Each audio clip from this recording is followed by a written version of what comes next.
Olá, eu sou Vanessa Luz, seja muito bem-vindo, muito bem-vinda para mais este dia de leitura de Como se tornar sobrenatural. Estamos aqui na leitura do capítulo 1, onde conhecemos a história de Ana, e aqui o Dr. Joe Dispenza já está contando aqui uma parte de uma experiência que ele teve. Então, vamos dar continuidade. Se você está chegando aqui pela primeira vez, seja muito bem-vindo. Se quiser fazer parte dessa comunidade, e participar conosco de conversas, é só deixar a sua vontade aqui nos comentários. E já se inscreva no canal também e ative o sino para receber os novos vídeos. Então vamos mergulhar nessa leitura.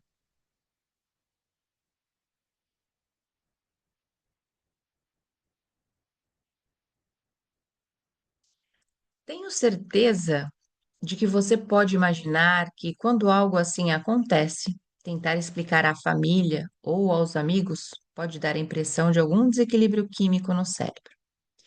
Hesitei em falar sobre o acontecimento com qualquer pessoa. Não tinha palavras para descrever a experiência e não queria energia ruim que a impedisse de acontecer de novo. Durante meses, me preocupei em rever todo o processo que pensava poder ter criado a experiência. Também estava intrigado com o conceito de tempo e não conseguia parar de pensar nisso. Além da mudança de paradigma sobre o momento eterno no tempo, descobri algo mais. Depois do acontecimento transcendental naquela noite, quando voltei ao mundo das três dimensões, percebi que toda a experiência ocorrera em cerca de 10 minutos. Eu acabara de viver dois eventos abrangentes e deveria ter demorado muito mais para toda a experiência se desenrolar. A dilatação do tempo atiçou ainda mais meu interesse em dedicar mais energia para investigar o que havia acontecido comigo.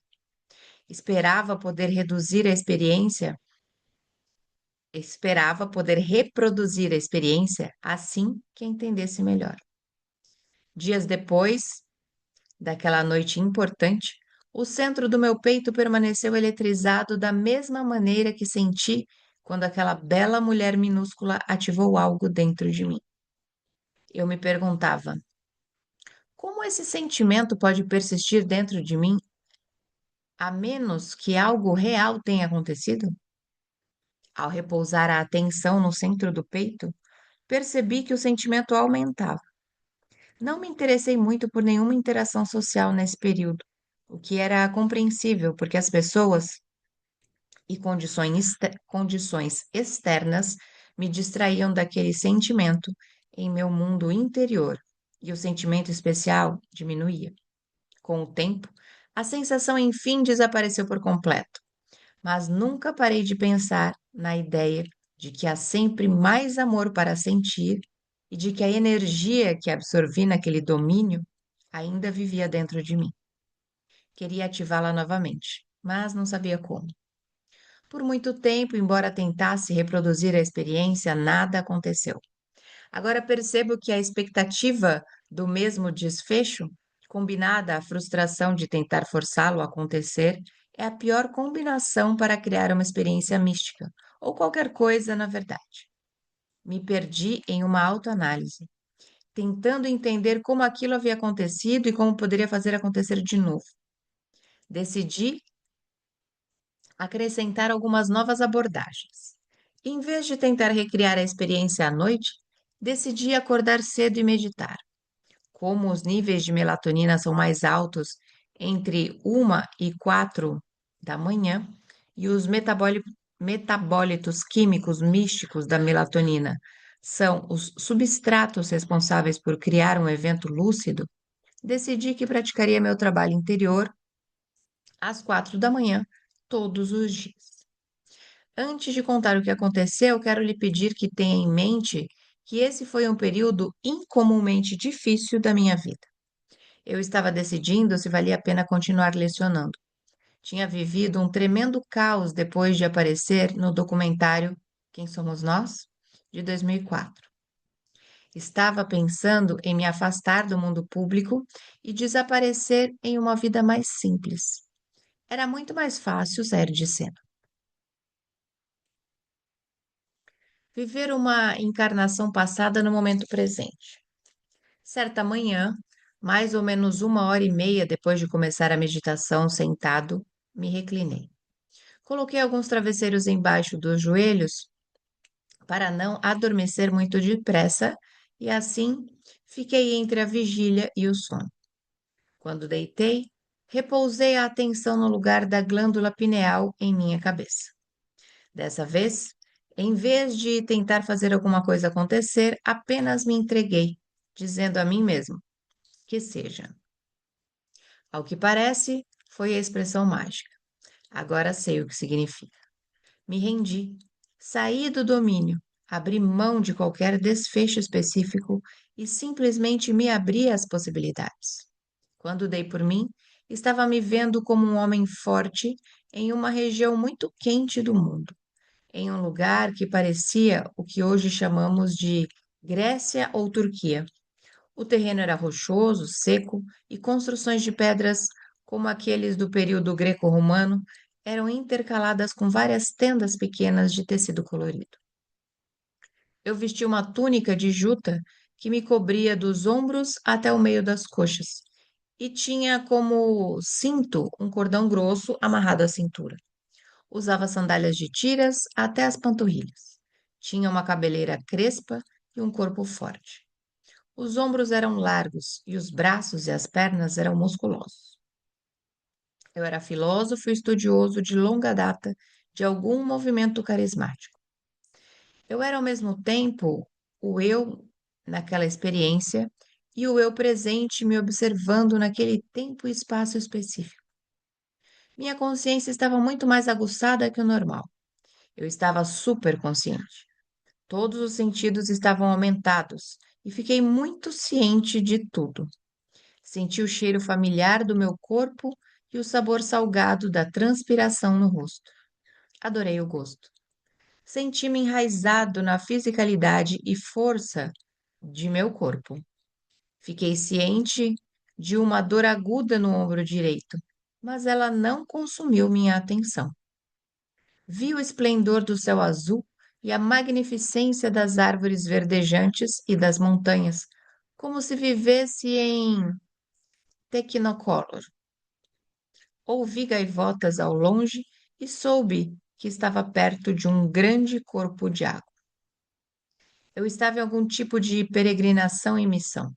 Viajava pelo território ensinando a filosofia que havia estudado, pela qual tinha vivido toda a vida. Era tutelado por um grande mestre que eu amava profundamente devido ao cuidado, paciência e sabedoria que me proporcionara por tantos anos.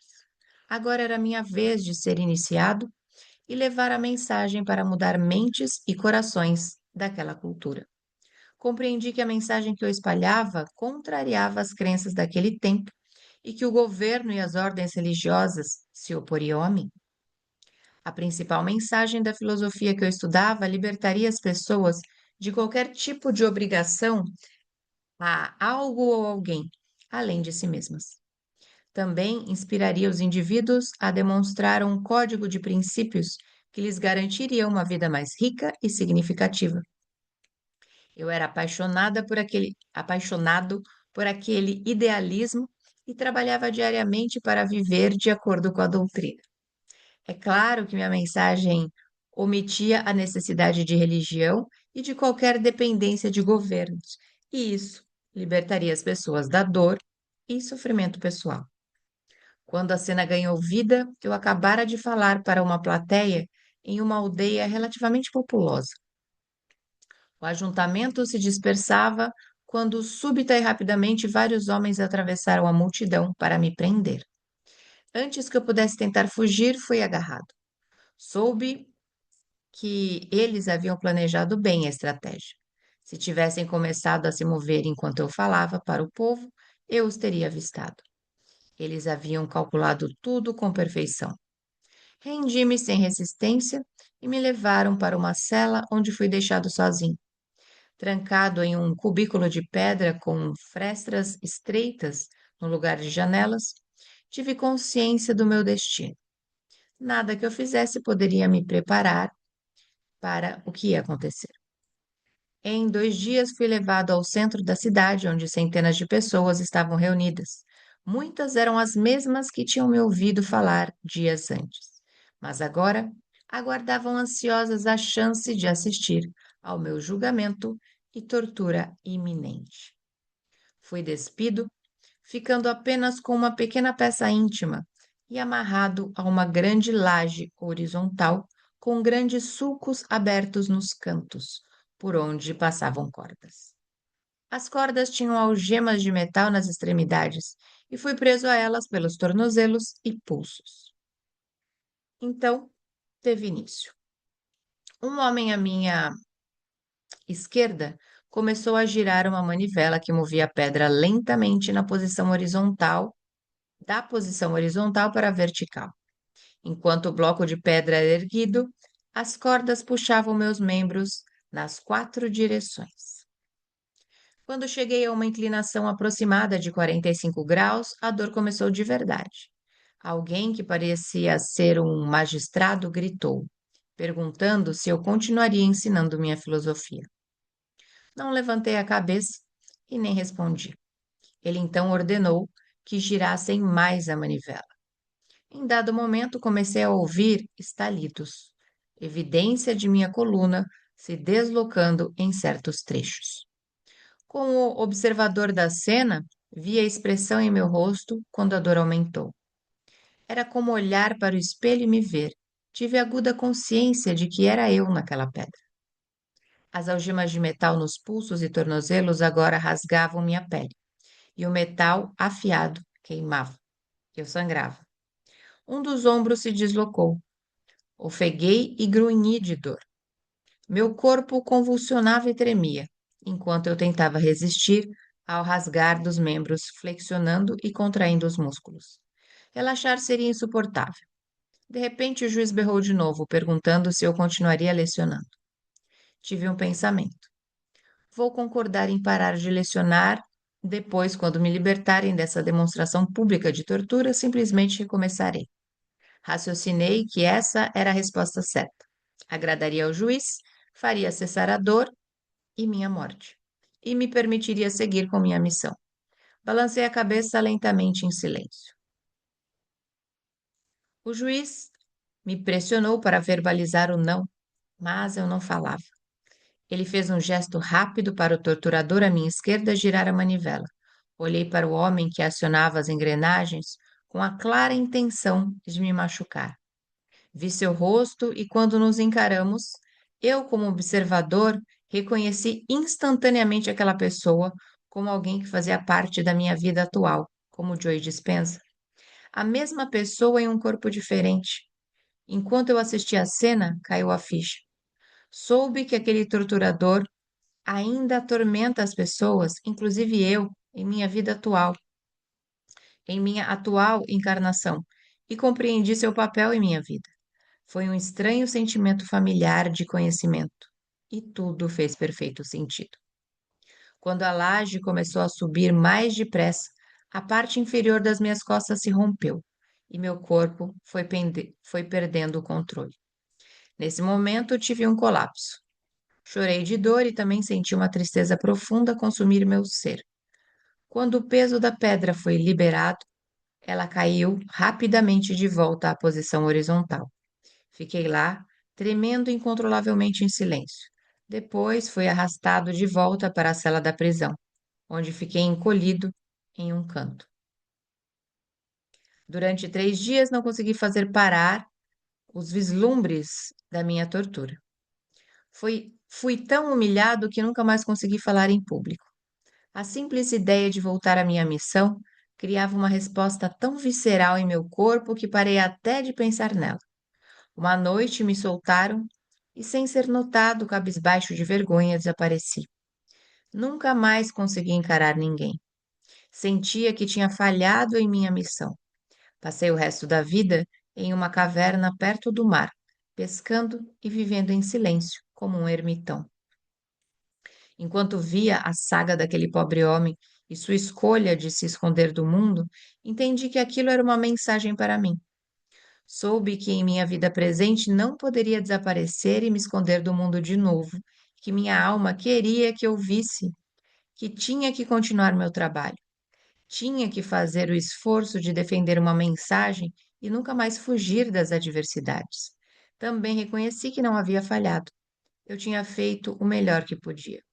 Sabia que o jovem filósofo ainda vivia no eterno momento presente, como vários eus possíveis que eu poderia mudar meu futuro e o dele, nunca mais sentindo medo de viver pela verdade em vez de morrer por ela. Cada um de nós tem diversas encarnações possíveis que existem no eterno momento presente, todas esperando para serem descobertas. Quando o mistério do eu é revelado, podemos despertar para a compreensão de que não somos seres lineares, vivendo uma vida linear, mas seres dimensionais, vivendo vidas dimensionais. A beleza por trás das infinitas probabilidades que esperam por nós é que a única forma de mudar aqueles futuros é mudar a nós mesmos no momento presente infinito. Finalizamos o capítulo 1 com essa história, essa mensagem, essa experiência. E se você chegou até aqui pela primeira vez conosco, ainda não é inscrito no canal, se inscreva. Se inscreva se essa for a sua vontade e participe conosco dos momentos pós-leitura, onde nós conversamos sobre aquilo que estamos experienciando aqui, juntamente com os autores que estamos lendo. Sou Vanessa Luz, um beijo no seu coração e me conta aqui até onde está chegando esse vídeo, qual a sua cidade. E nos encontramos por aqui numa próxima leitura.